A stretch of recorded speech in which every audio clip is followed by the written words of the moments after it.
omukisa kuno amannya gange semukyala Jessica. Ku kyalo kuno mpulira eby'abaana ndiwa Peace and Justice.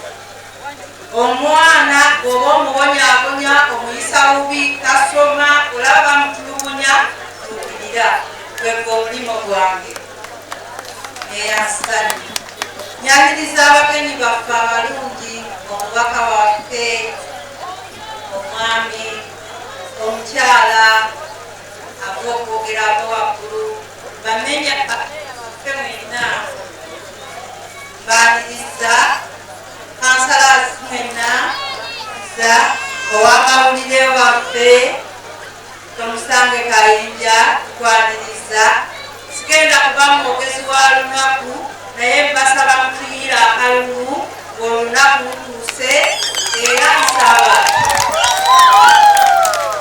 omutima gunyenyeze ddala era mugweggamemu kubanga mutuufu nnyo. Nsaba munneebalize omubaka Mpuuga ffe ku ssomero lyaffe erya UPH Tovu yatuyamba yatuwa ku mabaati ekiyungu kyaffe kyali kitonnya sebo nkwebaliza ddala webale nnyo weebaliza ddala ebyo bya kisanja ky'ekikadde.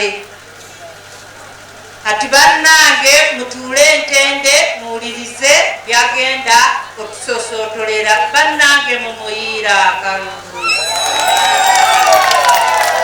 N'omuyizi waffe Yiga eyasomeranga ku St. Peter muwagire ekyalo kyaffe kikulaakulana. Bannange sigenda kubeera mwogezi wa lunaku akazindaalo kankaze ab'omuti mwenna mwenna ju